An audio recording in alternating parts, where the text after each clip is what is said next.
Okay, y'all, I'm back. I got my next break in between my people. I have to see my next person at 1:30. It's 1:12. So let me keep it moving. Back to my little notes on my napkin.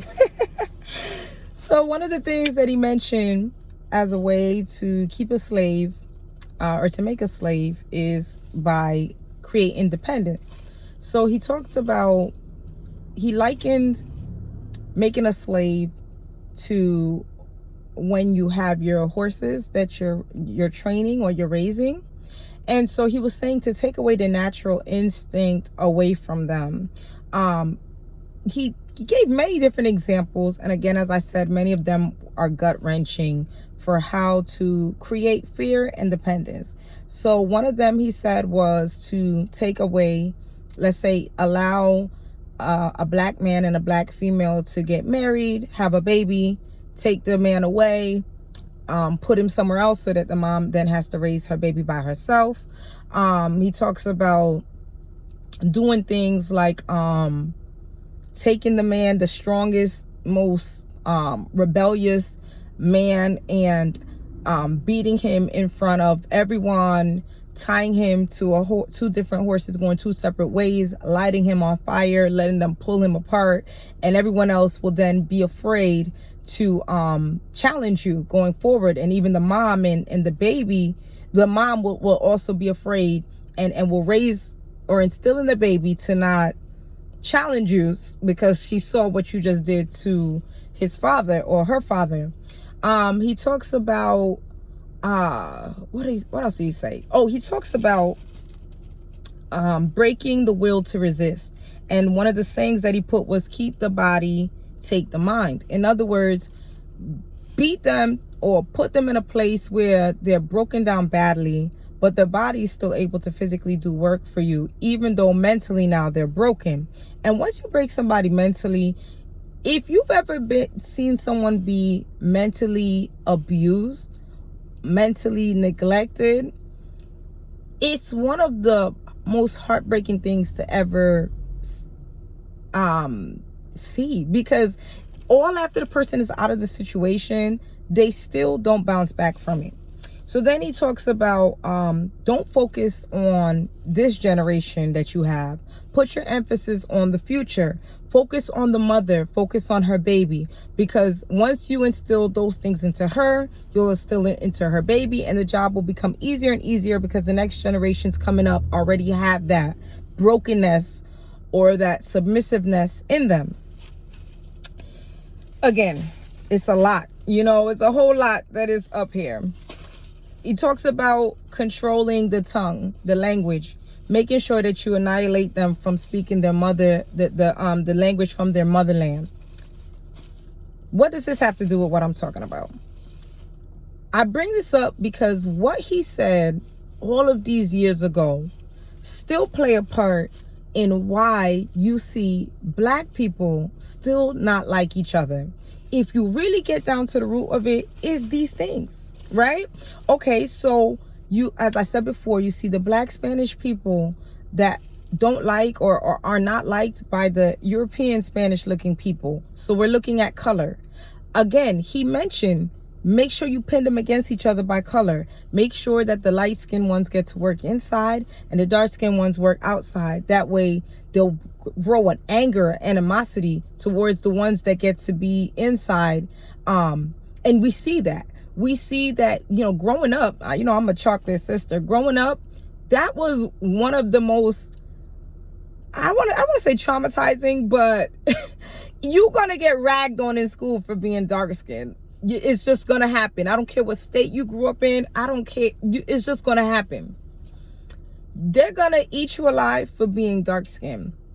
And a lot of times it was other dark skinned people that were eating you up. So first it went, the worst thing you could do is be a dark skinned black man. And then the only thing worse than that was being a dark skinned female.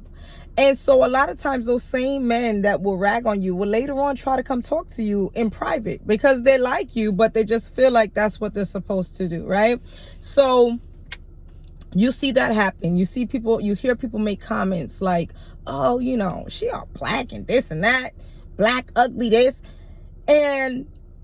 But on the flip side, I've come to realize that the light-skinned people have a fight as well.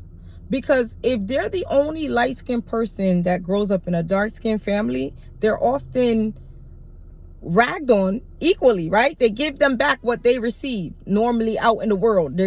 Everybody's putting it on that light-skinned cousin or that light-skinned sibling.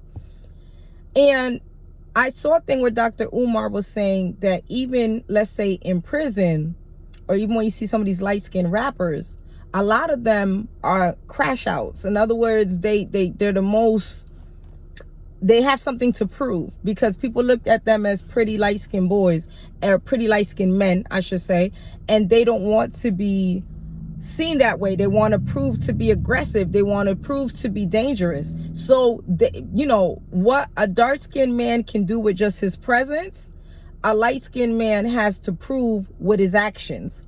Because dark skin, for some reason, associated with being dangerous. On the flip side, if you're not about that life and you're just a regular, upstanding citizen, you see that you'll be targeted. Like, let's say the police sees a dark-skinned man walking with a black hoodie. He seemed more dangerous than the light-skinned guy that's walking with the hoodie. Because for some reason, this is a big threat. So you have the colorism that's going on. You have where you're from that's going on. Again, you have Caribbeans, I've heard it, Caribbeans that said that, you know, the problem with racism is not their thing. That's an African-American thing. That's not true. Slavery has impacted all of those places. The difference is that it endured the longest here in the United States. And so that's why it's a larger part of the United States history, the African-American history, and maybe the Caribbeans and the Hispanics choose to bypass that and not put it into their history. However, it still shows up in how they raise their kids. It still shows up in how they feel about each other. It still shows up in the wars against each other. And so by eliminating it out of history doesn't make a difference. It's just so saddening. I'm getting hot. It's truly disappointing and it's saddening. I've also heard Africans say that they don't care for African Americans because they're lazy. I've heard African Americans say they don't care for Africans because they think they're better than them. To me, when I saw the movie Black Panther, I feel like I saw that movie, I don't know if it was meant to be taken that way, but I'm gonna tell you how I saw it. You know that there was the part where the people from Wakanda were saying that they have all the resources and they don't associate with the people down there because this and that and this. And so then towards the end, there's someone, I don't know the characters' names, that says, why don't we help them? We have all these resources to help them. And they finally end up bringing down their mothership or whatever it was, and they build a resource center in the community to help.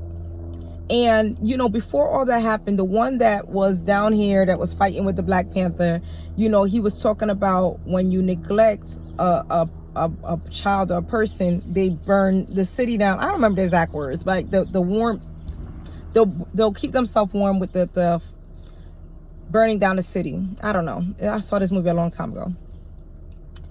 I took that as this. There's a lot that Black Americans have gone through that have affected their family